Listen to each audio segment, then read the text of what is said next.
Bismillahirrahmanirrahim. Assalamualaikum warahmatullahi wabarakatuh. Waalaikumsalam warahmatullahi wabarakatuh.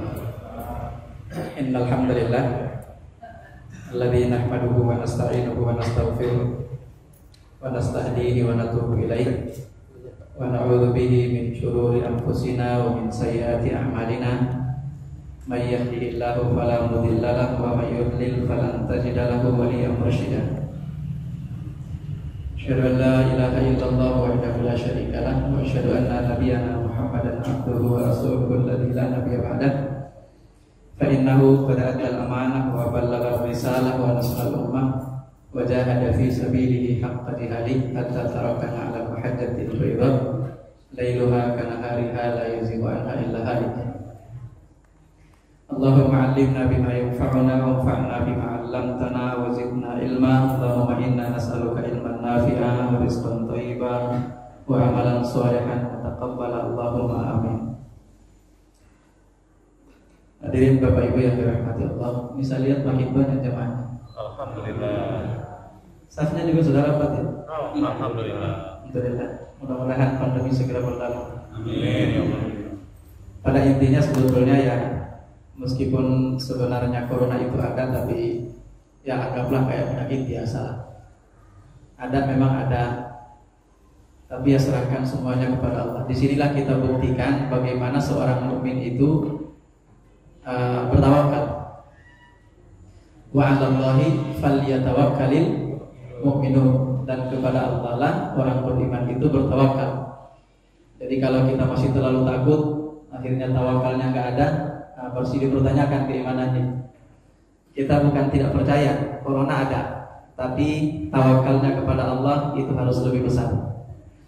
Bapak Ibu yang dirahmati Allah, insyaallah pada malam hari ini kita akan mulai mengkaji tentang tafsir Al-Quran, dan kita akan mulai dari juz yang paling ringan, yaitu juz yang ke-30 dari surah-surah yang rata-rata sudah dihafal oleh kita.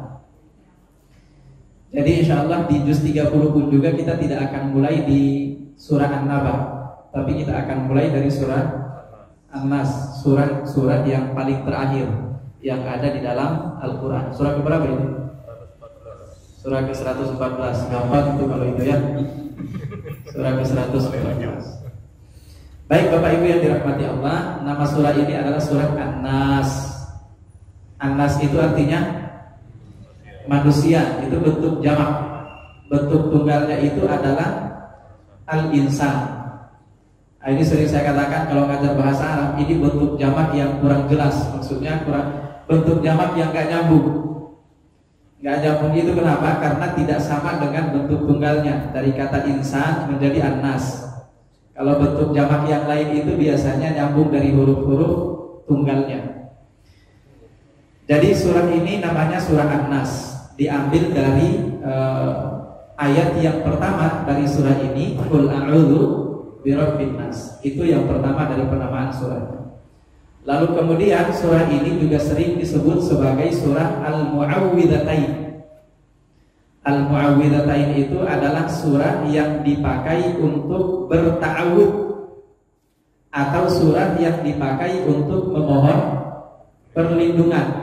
Mu'awwidhatain itu ada dua. Pertama surah An-Nas, yang kedua surah Al-Falaq. Itu disebut dua surah ini sebagai Al-Mu'awwidhatain. Dua surah ini juga diturunkan oleh Allah Subhanahu wa Ta'ala di waktu yang sama. Dua surah itu sekaligus. Jadi Allah langsung menurunkan surah Al-Falaq dan surah An-Nas di waktu yang sama. Nah, surah ini disebut atau kategorinya nanti kita akan pelajari. Ada namanya kategori di antara surah-surah yang ada dalam Al-Quran itu ada yang disebut surah Makkiyah, ada surah Madaniyah. Apa itu surah Makkiyah? Sebetulnya saya yakin pengetahuan kita tentang itu sudah banyak ya. Nggak apa-apa, kita review lah.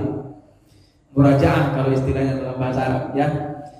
Kalau yang bagi yang belum pernah dengar ya, ini kali pertama, nggak masalah, ilmu baru. Tapi yang bagi yang sudah dengar nggak apa-apa, ini sebagai murajaah. Mudah-mudahan ini tidak menghilangkan manfaat yang bisa kita dapat. Jadi surah ini kategorinya adalah Makkiyah. Makkiyah itu adalah surah yang diturunkan sebelum peristiwa hijrah. Artinya dalam periode dakwah Makkiyah di 13 tahun pertama masa kenabian Muhammad sallallahu alaihi wasallam. Itu disebut surah Makkiyah. Kenapa disebut surah Makkiyah? Karena rata-rata surah itu turunnya di kota Makkah. Rata-rata, meskipun nggak semuanya ya, nggak semuanya turun di kota Makkah, tapi rata-rata turunnya di kota Makkah sebelum peristiwa hijrah. Selanjutnya, kalau kita lihat karakteristik dari surah-surah Makkiyah itu, surah-surah Makkiyah itu rata-rata surah-surahnya pendek-pendek. Jadi kalau surahnya pendek-pendek itu biasanya Makkiyah. Satu ya karakteristiknya. Kemudian yang kedua, selain dia pendek-pendek, biasanya surah Makkiyah itu berbicara tentang keimanan, tidak berbicara tentang hukum. Bisa dipahami kira-kira? Jadi beda ya, ini bicara tentang keyakinan. Yang satu lagi bicara tentang hukum. Kalau bicara tentang hukum biasanya dia Madaniyah surahnya ya. Tapi kalau dia berbicara tentang keyakinan, tentang iman, nah itu dia biasanya surah Makkiyah. Karena memang di periode dakwah Makkiyah itu adalah periode di mana Rasulullah Shallallahu Alaihi Wasallam fokus pada pembangunan keyakinan. Itu yang fokus beliau dakwahkan ya, pembangunan keyakinan. Jadi belum nyentuh-nyentuh hukum, itu belum. Bahkan kalau kita lihat kan perintah sholat 5 waktu pun juga kan turun di tahun keberapa itu? Tahun ke-10 kenabian kan? Itu sudah menjelang hijrah. Tahun ke-10 kenabian sudah menjelang hijrah. Peristiwa hijrah itu di tahun ke-13. Artinya bahkan periode Makkah sendiri itu tidak sampai 13 tahun Rasulullah di sana. Nah, cuma 12 tahun lebih, tapi di tahun ke-13 namanya. Tahun ke-13 kenabian itu beliau melakukan hijrah. Jadi pertama berbicara tentang iman, karakteristiknya surahnya pendek-pendek. Yang kedua, biasanya dia berbicara tentang keyakinan, iman kepada Allah, iman kepada hari akhirat, iman kepada malaikat, iman kepada nabi, iman kepada kitab-kitabnya, serta iman kepada qada dan qadar. Itu tentang perbedaan antara surah Makkiyah dan surah Madaniyah. Nah, surah An-Nas dan Al-Falaq ini adalah surah Makkiyah. Selanjutnya kita lihat asbabun nuzulnya. Asbabun nuzul itu penyebab turunnya surah ini. Jadi meskipun tidak semuanya, tapi biasanya selalu ada kisah sebagai penyebab dari turunnya satu ayat atau satu surah di dalam Al-Quran. Itu biasanya ada. Nah, jamaah yang dimuliakan Allah, penyebab atau asbabun nuzul dari surah ini adalah waktu itu Rasulullah Shallallahu Alaihi Wasallam tiba-tiba sakit keras selama 2 hari 2 malam. Nah, di malam yang kedua itu Rasulullah Shallallahu Alaihi Wasallam didatangi oleh 2 orang malaikat, utusan Allah Subhanahu Wa Taala.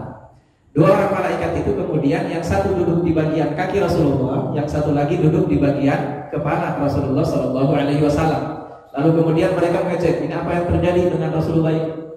Malaikat yang ada di kaki kemudian nanya, ini kenapa ini? Sakitnya kenapa? Kata malaikat yang ada di kepalanya, ini kena sihir. Disihir oleh seorang bernama atau seorang Yahudi bernama Labid bin A'sam. Labid ibn A'sam itu namanya, orang Yahudi. Jadi sihir itu sejak zaman dahulu sudah ada ya. Sejak zaman dahulu sudah ada. Jadi jangan juga dipandang remeh itu. Makanya ada namanya ruqyah. Ada namanya ruqyah. Nah, salah satu di antara keutamaan surah ini itu dipakai untuk meruqyah. Ruqyah beda dengan ruqyah ya. Ruqyah dengan ruqyah itu beda. Jangan disamakan. Apa bedanya, Pak? Ruqyah dan ruqyah. Bedanya apa itu? Nah, yang satu pakai qaf, ruqyah. Yang satu ruqyah pakai apa? Hamzah, ruqyah. Kalau ruqyah itu melihat bulan, itu ruqyah. Ya, kemudian kalau boleh juga sebetulnya ruqyah itu kalau ruqyah bukan ruqyah, itu juga mimpi, ruqyah. Nah, kemudian kalau satu itu ruqyah itu jampi-jampi. Kalau bahasa kita jampi-jampi. Jadi pengobatan dengan baca doa-doa pakai mantra-mantra, tapi mantranya mantra yang halal, sesuai dengan yang diajarkan oleh Allah Subhanahu wa taala dan Rasulnya sallallahu alaihi wasallam. Nah, jadi kita lihat Rasulullah ketika sakit, malaikat kemudian bertanya yang ada di kakinya tadi, ini kenapa? Oh, ini kena sihir. Yang menyihir dia siapa? Labid bin Al-A'sam, orang Yahudi. Sihirnya ada di mana? Kata malaikat yang ada di kaki. Sihirnya ada di mana? Sihirnya itu ditenggelamkan di dasar sumur seseorang. Ya, tidak disebutkan dalam hadis itu nama orang yang punya sumur itu siapa. Tapi sumurnya fulan, cuma diketahui, tahu bahwa sumurnya itu. Jadi ditenggelamkan dalam sumur, kemudian ditaruh di bawah batu, dan di bawah batu itu ada kotak. Disitulah ditaruh sihirnya itu. Ya, sihirnya itu berupa simpul-simpul, nggak tahu, nggak dijelaskan. Kemudian selanjutnya simpulnya seperti apa. Nah, jadi kemudian keesokan paginya, maksudnya malaikat yang tadi itu berada di kepala, dia mengatakan ini Rasulullah harus pergi ke sumur itu, atau kalau tidak mengirim utusannya untuk ke sumur itu, mengangkat sihir tadi itu, kemudian dibakar. Itu perintah yang disampaikan oleh malaikat yang ada di kepalanya. Nah, keesokan paginya Rasulullah SAW mengutus Ammar bin Yasir bersama dengan para sahabat yang lain untuk datang ke sumur itu. Ketika mereka datang ke sumur itu, ternyata sumur itu airnya berwarna merah kecoklatan. Kemudian mereka menimba airnya, mengeringkan sumur itu, lalu mereka turun mengeluarkan batu dan mengeluarkan kotak tadi itu. Lalu kemudian simpul-simpul itu dibakar oleh mereka. Nah, setelah selesai peristiwa ini, Allah menurunkan 2 surah ini. Lalu diperintahkan oleh Allah kepada Rasulullah bahwa kalau ada gangguan-gangguan dari setan seperti itu kan dari setan semuanya ya. Nah, kalau ada gangguan seperti itu dari setan, dari jin, maka bacalah 2 surah itu, Al-Mu'awwidhatain, 2 Mu'awwidhatain. Mudah-mudahan bisa difahami. Itu asbabun nuzul dari surah ini. Sekarang kita masuk pada keutamaannya. Fadilatu surati An-Nas. Keutamaan dari surah An-Nas. Pertama, dia digunakan sebagai ruqyah. Jampi-jampi. Kalau ruqyah itu berarti kita sudah sakit, sudah ada gangguannya tuh jin, sudah ada gangguannya ya. Berarti untuk mengobati. Itu untuk mengobati, menghilangkan gangguan jin tadi itu. Ini yang pertama. Lalu kemudian yang kedua, makanya kalau kita pergi ruqyah atau kita yang di ruqyah, biasanya tukang ruqyahnya itu pasti akan membaca 2 surah ini. 2 surah ini gak akan luput dibaca oleh tukang ruqyahnya, itu sudah pasti. Nah, kemudian selanjutnya, selain dia sebagai jampi-jampi untuk menyembuhkan, dia juga sebagai wiqayah, pelindung atau benteng. Ya, jadi kalau Anda yang belum kena kayak gini, insya Allah belum pada kena ini, dan jangan pernah kena ya, jangan berdoa untuk kena. Nah, belum pernah kena seperti ini, biar kita lebih kebal, tidak pernah dikena dengan sihir-sihir seperti itu, maka kita rutinkan untuk baca itu setiap sore dan setiap pagi. Makanya oleh para ulama ini dimasukkan di dalam bagian penting dari zikir-zikir as-sabah wal masa. Zikir-zikir yang dibaca di pagi dan di petang hari atau di sore hari. Baca itu selalu. Nah, selesai sholat subuh baca itu, selesai sholat maghrib juga baca itu. Ya, itu dirutinkan. Kenapa? Agar supaya benar-benar kita dilindungi oleh Allah Subhanahu wa taala dari segala bentuk gangguan makhluk apapun, baik itu jin maupun makhluk-makhluk yang lain selain daripada jin. Karena banyak yang selalu berusaha untuk mengganggu kita manusia ini. Itu banyak sekali di antara makhluk-makhluk yang lain. Kalau kita sebelum tidur juga kan salah satu di antara yang kita baca itu 3 kul, ya. Itu di antara yang kita baca setelah kita membaca ayat kursi. Nah, jadi yang kedua adalah sebagai pelindungnya, sebagai benteng, sebagai pelindung seorang muslim. Kemudian yang ketiga, bahwa membacanya itu adalah dianjurkan oleh Rasulullah SAW setiap malam harus kita baca. Nah, para ulama mengatakan bahwa yang dianjurkan, yang dimaksud dengan anjuran para ulama untuk dibaca setiap malam itu adalah pada saat menjelang kita tidur. Ya, jadi termasuk bagian daripada doa sebelum kita tidur. Nah, kalau Anda tidak berdoa, tidak membaca ini sebelum Anda tidur, jangan heran, jangan kaget kalau kemudian banyak gangguan atau Anda diguru. Itu ya, boleh jadi itu. Orang baca ini aja boleh jadi kena. Apalagi kalau nggak baca ini kan. Tapi sebetulnya jaminan dari Allah dan Rasulnya itu kalau Anda baca ini, insya Allah Anda akan selalu terlindungi dari segala macam gangguan makhluk-makhluk yang lain. Itu keutamaan dari surah ini. Selanjutnya kita akan masuk pada tafsir dari atau penjelasan kandungan makna dari surah An-Nas ini. Pertama, Allah Subhanahu wa taala membuka firman-Nya dengan mengatakan kul. Apa itu kul? Katakanlah. Siapa yang disuruh untuk mengatakan di sini? Rasulullah sallallahu alaihi wasallam. Katakan wahai Rasulullah. Ini kadang-kadang kita suka menemukan terjemahan katakan wahai Muhammad. Jangan. Itu kurang sopan, itu kurang beradab. Apa kalau bahasa kita kurang sopan, kurang beradab? Songong, benar ya? Songong, masa kita manusia biasa kayak gini penuh bergelimang dengan dosa? Rasul kita Muhammad sallallahu alaihi wasallam yang bahkan Allah sendiri tidak menyebut namanya. Allah itu tidak menyebut nama Rasulullah itu sendirian, nggak ada itu. Ketika Allah menyebut namanya di dalam Al-Quran, itu Allah sandingkan dengan kata Rasulullah, Muhammadur Rasulullah. Nah, kita tiba-tiba menyebut namanya doang, Muhammad. Itu kan sombong namanya. Jadi kalau kita terjemahkan ayat seperti ini, ada kata kul, terjemahkan. Kalau Anda mengucapkan namanya boleh, tapi dibarengi dengan Rasulullah sallallahu alaihi wasallam. Atau kalau tidak ya langsung katakan wahai Rasulullah. Itu ya, katakan wahai Rasulullah. Atau kita kalau tidak katakan wahai Rasulullah Muhammad sallallahu alaihi wasallam. Katakan wahai Rasulullah, qul ya ayuhan nas. Qul a'udzu birabbin nas. Qul katakan wahai Rasulullah, a'udzu, aku berlindung, birabbin nas, kepada Rabbin nas. Apa artinya Rabbin nas? Rabb, Tuhannya manusia. Nah, ini kita sedikit penjelasan tentang makna Rabb.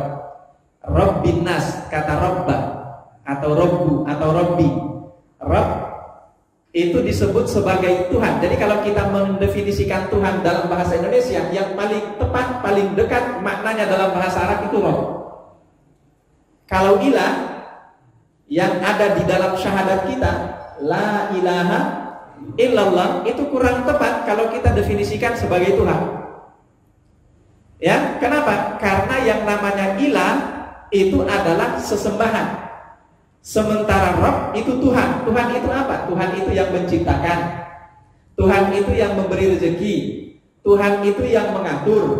Tuhan itu yang melindungi. Tuhan itu yang menjaga. Jadi apa yang terkait dengan perbuatannya Allah kepada semua makhluknya, itulah yang disebut sebagai Rabb atau Tuhan. Bisa dipahami kira-kira? Makanya kalau kita kembali ke surah Al-Fatihah, Allah Subhanahu wa taala katakan alhamdulillahi Rabbil alamin. Segala puji bagi Allah atau milik Allah. Siapa Allah itu? Rabbil alamin. Kenapa Allah katakan Rabbil alamin? Apa artinya al-alamin? Al-alamin itu artinya makhluk. Yang namanya alam itu adalah kullu ma siwallahi fahuwa al-alamin. Semua selain Allah Subhanahu wa taala itu al-alamin namanya. Itu namanya makhluk. Jadi ketika Allah katakan alhamdulillahirabbil alamin, segala puji adalah milik Allah, Tuhan semua alam, itu artinya pencipta semua alam, itu artinya pemberi rezeki semua alam, itu artinya pelindung semua alam, pengatur semua alam. Intinya semua perbuatan Allah yang mengatur semua alam ini itu terkait dengan kerububiahannya. Makanya dia disebut sebagai Rabb. Bisa dipahami kira-kira? Nah, berbeda dengan ilah. Jadi kalau ilah itu apa? Ilah itu adalah al-ma'bud. Al-ma'bud itu apa? Sembahan yang kita sembah. Berarti kan terkait dengan perbuatan Allah atau perbuatan kita? Perbuatan kita manusia. Kita yang melakukan, apa yang kita lakukan? Sesembahan, ibadah. Kepada siapa kita tujukan? Kepada Allah Subhanahu wa taala. Kenapa? Karena dia adalah ilah satu-satunya. Dia adalah ilah satu-satunya. Makanya la ilaha illallah itu kalau dulu masih SD kita diajarkan makna la ilaha illallah itu adalah tidak ada Tuhan selain Allah. Memang tidak salah. Tidak salah itu dalam tauhid. Saya tidak katakan itu salah ya. Tapi kurang lengkap. Kurang lengkap. Kenapa saya katakan kurang lengkap? Karena ada orang yang mengakui Allah itu sebagai Rabb ternyata, tapi dia tetap kafir. Ada. Wala in sa'altahum, kata Allah, apabila Anda bertanya kepada mereka orang-orang kafir itu, man khalaqas samawati wal ardh, siapa yang menciptakan langit dan bumi?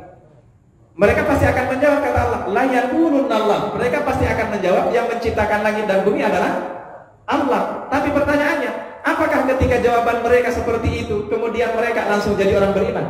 Enggak, mereka tetap kafir, tetap musyrik. Kenapa? Karena mereka tidak menyembah Allah. Bisa dipahami kira-kira? Karena mereka tidak menyembah Allah, maka mereka tidak mewujudkan makna dari kalimat la ilaha illallah. Mereka hanya mengakui la robba illallah, hanya itu saja.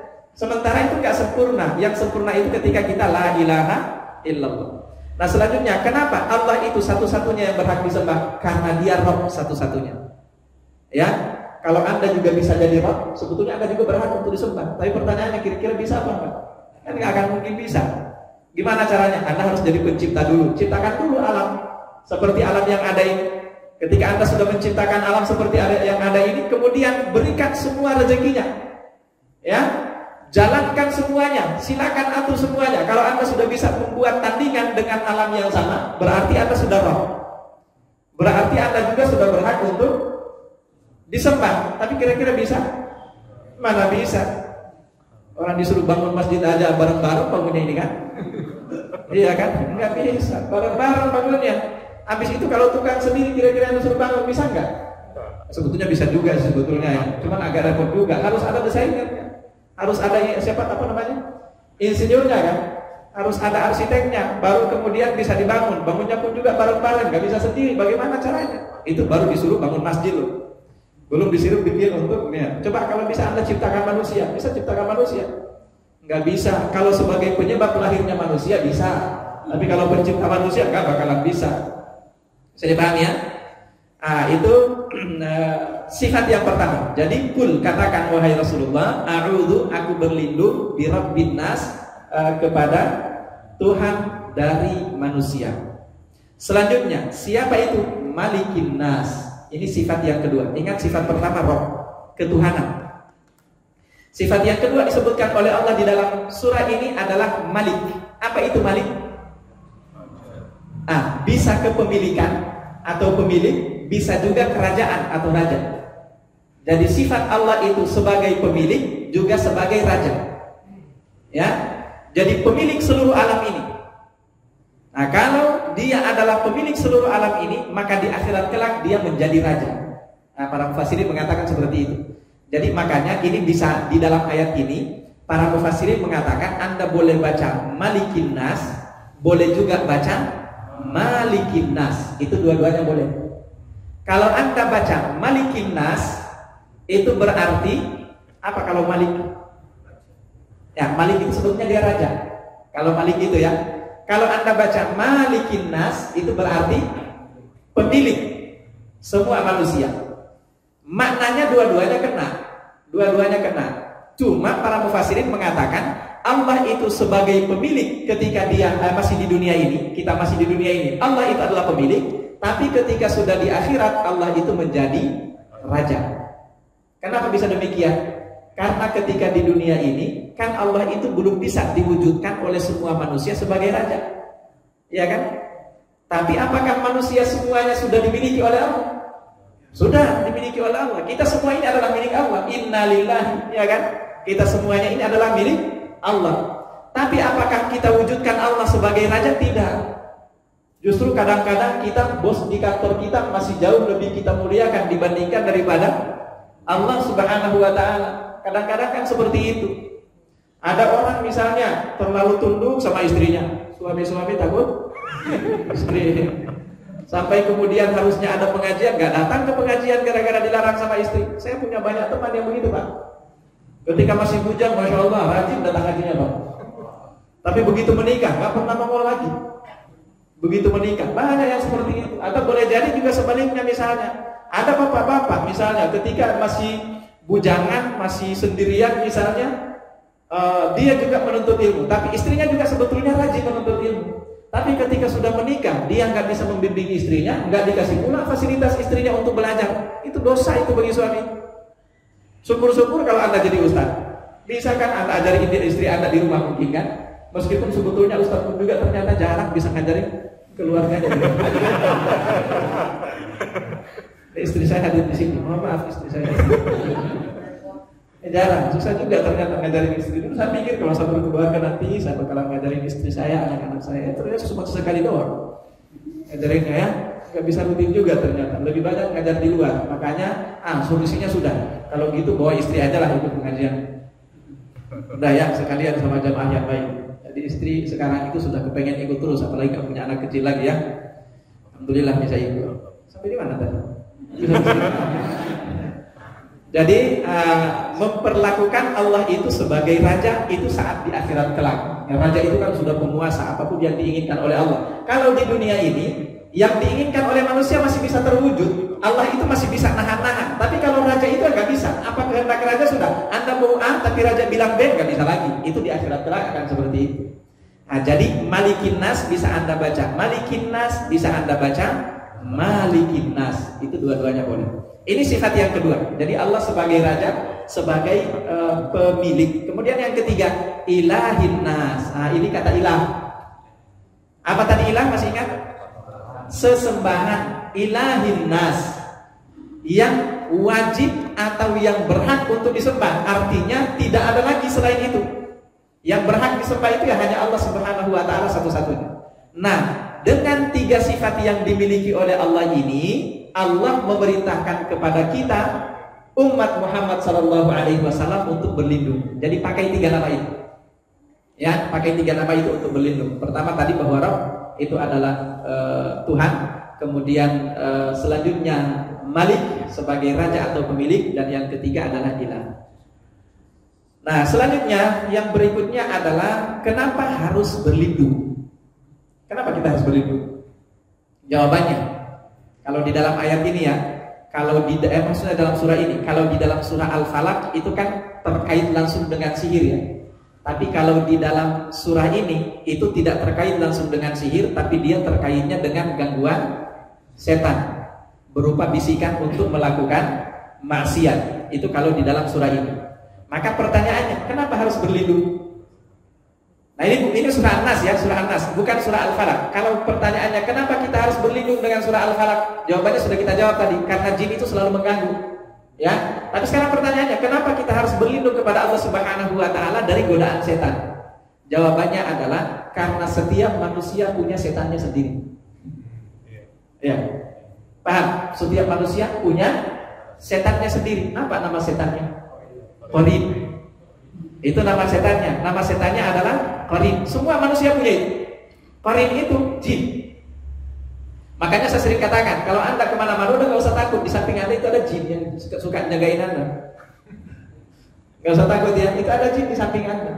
Kalau tiba-tiba ada orang meninggal dunia misalnya, ada orang meninggal dunia menurut para ulama, kalau ada orang meninggal dunia, tiba-tiba ya kita melihat dia di suatu tempat mirip persis dengan orang itu. Maka kata para ulama, boleh jadi itu qarinnya. Boleh jadi itu adalah qarinnya. Pernah mendapatkan kasus begitu, Pak? Pernah? Oh, ada yang pernah, ada yang belum ya. Saya tidak berdoa waktu pernah melihat seperti itu. Itu qarinnya. Jadi kata Rasulullah sallallahu alaihi wasallam, "Ma minkum min ahadin illa qad wukila bihi qarinatun." Tidak ada satupun di antara kalian wahai manusia illa wa qad wukila bihi qarinatun, kecuali sudah ada wakilnya namanya qarin. Ya, dari bangsa jin kata Rasulullah. Dalam riwayat yang lain kata Rasulullah, "Ma minkum min ahadin illa wa qad ja'alahu Allahu lahu qarinan minal jin." Tidak ada satupun di antara kalian kecuali Allah sudah menciptakan untuknya qarin dari jin. Sahabat kemudian bertanya, "Wala anta ya Rasulullah, apakah Anda juga wahai Rasulullah?" Beliau mengatakan, "Wala ana, saya juga. Illa annallaha a'anani," kecuali perbedaannya adalah Allah itu sudah menolongku. Bagaimana cara Allah menolongku? Fa aslama, qarin saya itu masuk Islam. Falam ya'murni illa bi khair, maka tidak ada yang dibisikkan oleh qarin itu di telinga saya, di dalam dada saya, kecuali bi khair, untuk melakukan kebaikan. Itulah maksudnya Rasulullah sallallahu alaihi wasallam. Tapi itu pun masih juga beliau melakukan kesalahan kan? Iya, qarinnya sudah masuk Islam saja masih juga beliau melakukan kesalahan. Di beberapa ayat kan kita temukan itu kan. Nah, pertanyaannya, bagaimana lagi dengan kita yang gak pernah Islam qarinnya? Perjuangannya agak berat. Perjuangannya agak berat. Makanya jangan dipandang remeh. Nah, illa annallaha a'amani fa aslama falam ya'murni illa bi khair. Maka saya tidak diperintahkan oleh qarin itu kecuali untuk melakukan kebaikan dalam kehidupan saya. Nah, kalau kita enggak, Pak. Makanya saya sering katakan dulu ya, boleh jadi di masuk bulan Ramadan itu kan setan-setan dibelenggu, Pak. Tapi kenapa masih ada juga dosa? Bahkan banyak orang peluang melakukan dosanya di Ramadan, Pak. Banyak juga begitu. Apa yang saya maksud peluangnya paling banyak melakukan dosa di Ramadan? Saat bagi-bagi buka puasa. Iya kan? Ada yang datang jadi panitia misalnya, masjid ini enggak ada. Masjid ini enggak ada. Tapi saya kenal satu masjid di daerah Jakarta Timur juga. Saya kenal satu masjid. Ya Allah, itu enggak pernah datang sholat, enggak pernah kelihatan di masjid. Begitu ada buka puasa kan selalu ada itu buka puasa di situ. Dan banyak sekali kalau ada buka puasa ya, datang dia jadi panitia. Atau kalau enggak jadi panitia zakat. Nah, itu godaannya juga lumayan berat. Masih di bulan Ramadan kan. Banyak juga orang melakukan dosa. Saya pernah kehilangan motor, Pak, fiction. Saya kehilangan motor fiction. Itu hari kelima bulan Ramadan. Artinya kan setan dibelenggu tetap ada setannya orang itu kan. Tetap aja ada setannya. Artinya apa? Karena qarin itu tetap bekerja. Setan-setan yang dibelenggu itu yang lain. Qarin itu tetap bekerja. Nah, itu yang harus kita paham. Jadi, kenapa kita harus berlindung? Kita harus berlindung karena setiap kita diciptakan oleh Allah Subhanahu wa taala untuk kita qarinun, seorang qarin dari jin. Seorang. Jin bisa seorang. Agak aneh juga kalau sejin jin. Sejin jin. Ya sudah, terserah Bapak Ibu saja.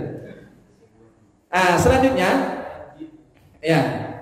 Pertanyaan berikutnya, bagaimana setan bekerja? Nah, ini kita lihat dari a'udzu birabbin nas, malikin nas, ilahin nas, min syarril waswasil khannas. Min dari syarri. Apa artinya syarri? Keburukan. Al-waswas. Apa itu al-waswas? Itu setan, namanya al-waswas. Kenapa setan itu disebut al-waswas? Karena dia sering membuat hati was-was. Itu ya. Ini sebut pakai bahasa Indonesia juga sebetulnya. Bahasa Indonesia juga jadi dipakai itu ya. Tapi memang seperti itu, al-waswas. Min syarri al-waswas. Kemudian ini sifat setan pertama ya, al-waswas. Dia selalu membuat was-was. Kemudian yang kedua al-khannas. Apa itu khannas? Khannas itu ngumpet. Khannas itu bersembunyi. Makanya dulu saya tanya, kira-kira kalau setannya nampak masih bakalan tergoda apa enggak? Dulu saya pernah tanya begitu ya. Ada yang jawab gak bakalan tergoda, ada juga saya gebukin setannya. Karena ada yang jawab begitu ya, meskipun sebetulnya kurang yakin juga saya. Kenapa? Ya, banyak setan yang keliaran di mana-mana kan, yang pakai baju segini-segini itu kan, kelihatan bening-bening. Coba kalau setannya melambai kayak gini, mas sini dong, gratis. Kira-kira tergoda apa enggak? Iya kan, tergoda juga kan Pak? Iya, itu setan yang nampak Pak. Tergoda juga. Nah, tapi sebetulnya tabiat daripada setan dari jin itu, tabiatnya adalah khannas, dia ngumpet. Dia bersembunyi. Nah, itu sifat setan yang kedua. Min syarril waswasin al-khannas, alladzi yuwaswisu. Ini pekerjaannya ini.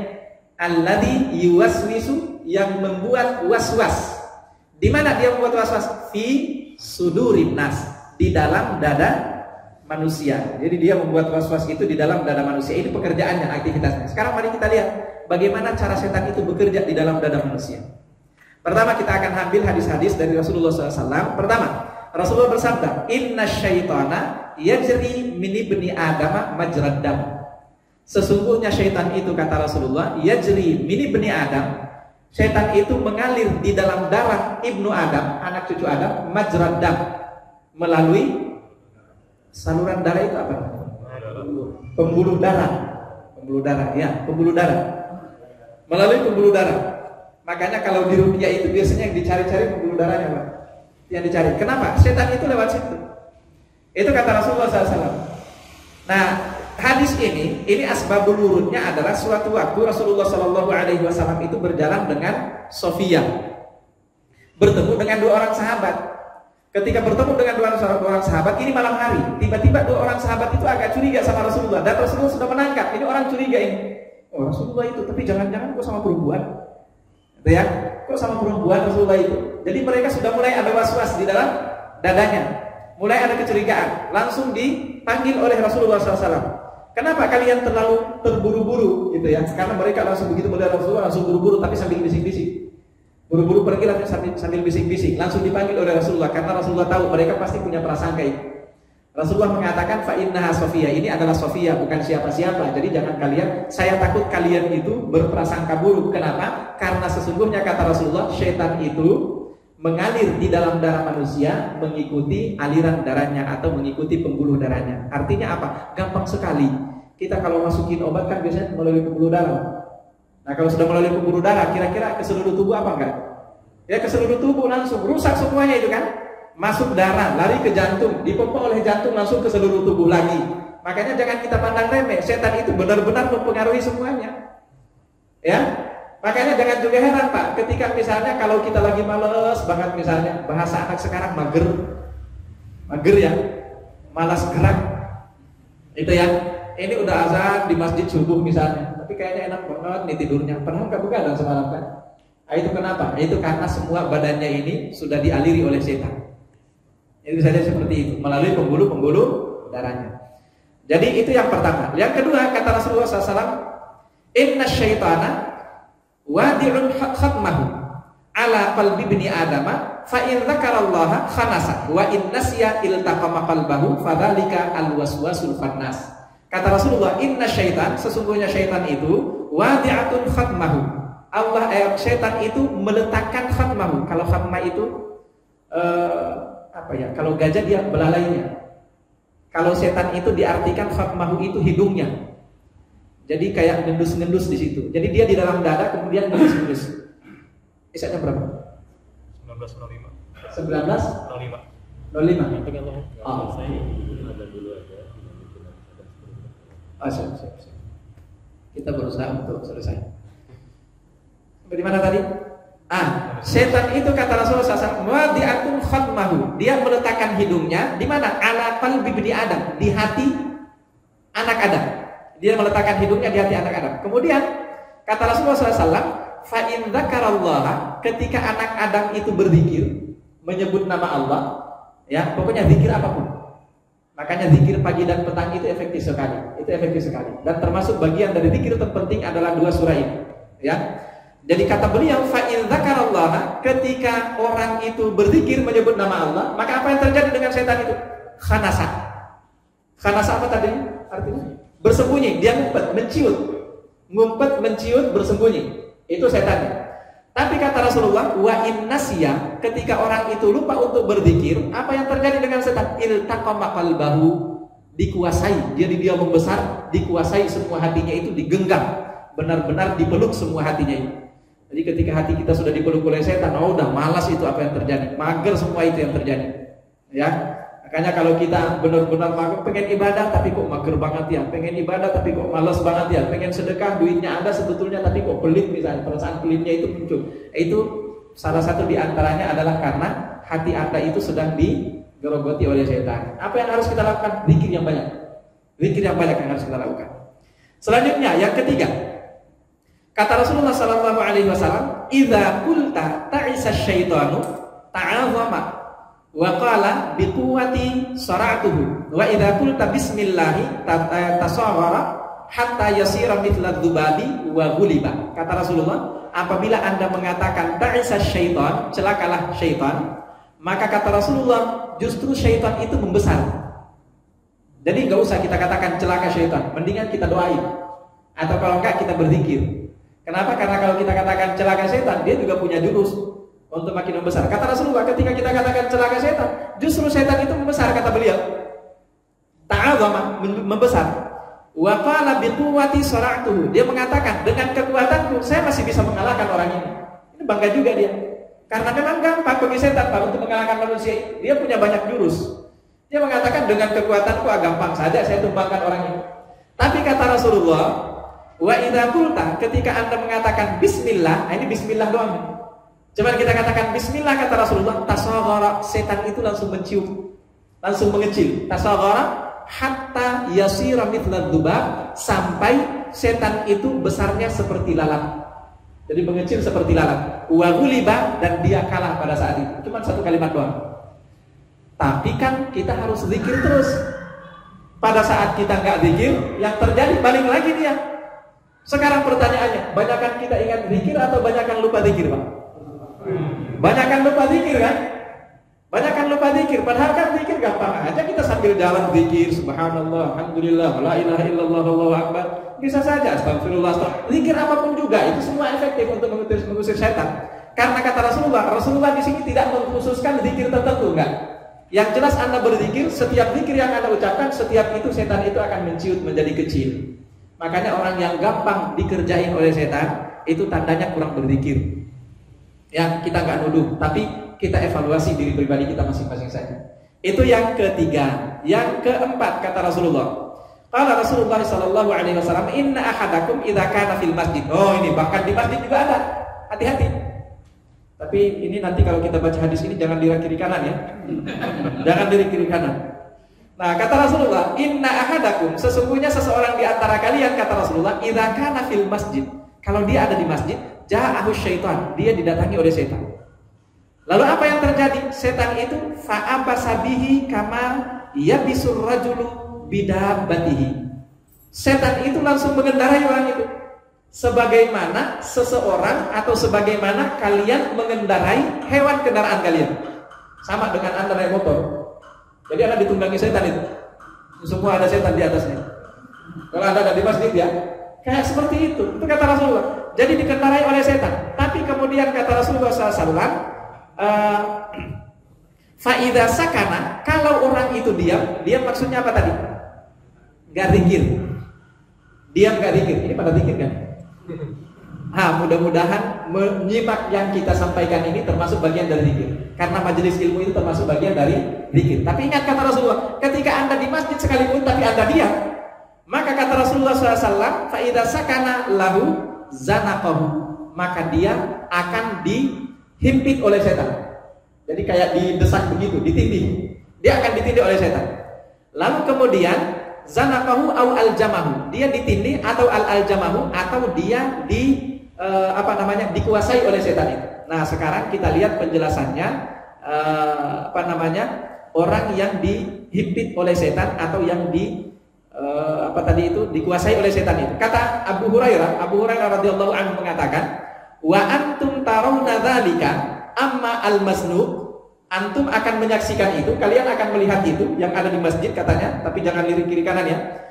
Di dalam masjid kalian akan melihat itu, kata Abu Hurairah. Amma al-maznub, orang yang dihimpit oleh setan tadi itu, fatarahu ma'ilan kadza, maka dia biasanya senderan.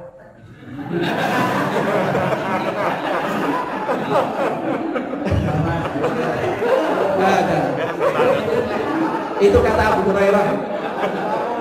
Tapi tidak semua yang senderan. Semua yang senderan. Tidak, saya tidak katakan yang semua senderan. Jadi senderan itu dengan malas, senderan dengan malas. Jadi senderan malas sampai terbawa ngantuk, biasanya begitu. Biasanya begitu. Tapi kalau senderannya karena sakit pinggang, saya juga senderan. Pak, ini dari tadi senderan. Sakit pinggang habis badminton.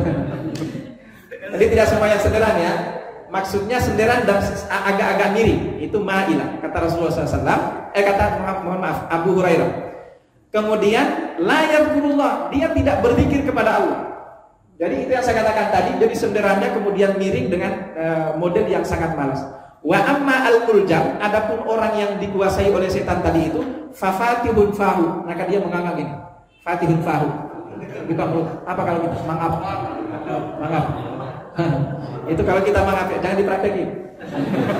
Fafatihun fahu la yadhkurullah azza wa jalla. Membuka mulutnya tapi dia tidak berzikir kepada Allah Subhanahu wa taala. Itu ya, hati-hati. Jadi bahkan di masjid sekalipun itu kita bisa diganggu oleh syaitan. Terakhir, al-waswas al-khannas. Kalau al-waswas al-khannas itu kita sudah jelaskan tadi bahwa al-waswas itu yang selalu membisikkan kegelisahan di hati kita, membisikkan ketidaktenangan di hati kita, sementara al-khannas itu yang sering bersembunyi. Kita sudah sampaikan tadi ya. Terakhir waswas al-khannas. Mohon maaf.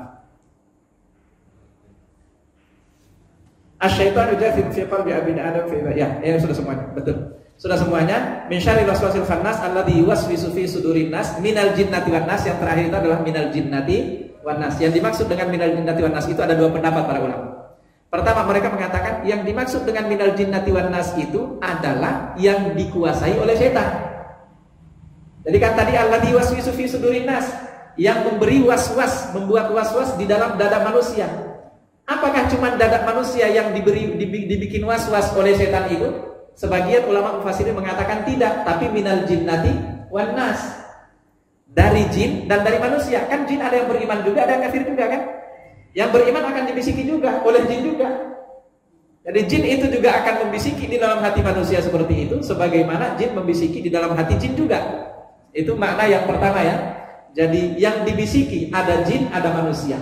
Tapi makna yang paling umum yang kita sering dengarkan bahwa yang dimaksud dengan minal jinnati wan nas di dalam ayat ini adalah setannya yang membisiki itu ada yang membisiki, ada jin, ada yang membisiki itu juga adalah an-nas, manusia. Itu makna minal jinnat. Dan pendapat yang kedua ini yang paling kuat.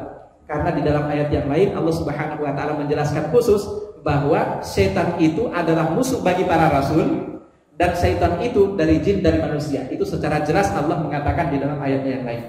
Wallahu a'lam bishawab. Itu tafsiran dari surah An-Nas. Mudah-mudahan bermanfaat, mudah-mudahan dipahami. Dan dibuka tanya jawab atau langsung? Oh iya, ada pertanyaan. Silakan. Manusia kan meninggal, tapi korin yang bersama dengan manusia itu manusianya apa ikut meninggal juga? Panjang itu. Panjang kan, kalau panjang ada dulu nih kan. Ini belum mengadakan penelitian. Tapi jawabannya sederhana ya. Jawaban singkatnya bahwa jin itu kan mereka punya bangsa sendiri. Ketika mereka punya bangsa dan punya alam sendiri, itu sewaktu-waktu mereka menemani manusia dimanapun mereka bisa tinggal kan. Ketika manusianya sudah meninggal, mereka masih tetap hidup. Dan mereka ada di mana? Mereka punya komunitas sendiri. Ya kan, di tempat-tempat rumah-rumah yang kosong, rumah-rumah yang sepi, tempat-tempat yang kotor itu ditempati oleh jin. Wallahu a'lam perginya kemana, wallahu a'lam. Yang jelas bahwa mereka tidak sama ajalnya dengan manusia, mereka tidak sama. Ya, wallahu a'lam bishawab. Terkait korin tadi. Iya. Kalau kita jumpa dengan keluarga atau orang sudah meninggal, itu korin. Iya, itu korin. Itu korin. Tadi korin yang mendampingi Rasulullah SAW itu masuk Islam. Apa ada anjuran bahwa kita itu berdoa, ya Allah misalnya, ya Allah jadikan korin saya masuk Islam? Boleh tak? Baik. Tidak ada anjuran untuk berdoa seperti itu. Ya, nggak ada anjuran dari Rasulullah. Itu memang khusus untuk Rasulullah SAW. Itu pertama. Lalu yang kedua, seandainya ada peluang untuk bisa berdoa seperti itu, oh gampang masuk surga semua itu manusia Pak. Kenapa? Ya nggak diudah lagi sama korinnya kan? Iya, kan yang berat itu di situ. Kita masuk surga itu ya harga dari perjuangan kita melawan korin itu. Nah kalau korin semua manusia bisa diislamkan, ada peluang untuk itu masuk surga semua itu manusia Pak. Gampang sekali masuk surga. Jadi perjuangannya di situ. Maka kita nggak usah berharap bahwa kita bisa mengislamkan korin kita, nggak usah. Tapi kita berharap diberi kekuatan oleh Allah untuk dilindungi dan kita diberi kekuatan untuk bisa melawan itu. Itu yang selalu kita minta dari Allah. Baik, satu lagi. Ada ibu-ibu? Ibu-ibu pas? Nggak ada. Baik, kalau tidak ada kita cukupkan dan sama-sama baca hamdalah. Alhamdulillahirabbil alamin. La kafaratul majlis. Subhanakallahumma bihamdika asyhadu an la ilaha illa anta astaghfiruka wa atubu ilaik. Assalamualaikum warahmatullahi wabarakatuh. Waalaikumsalam.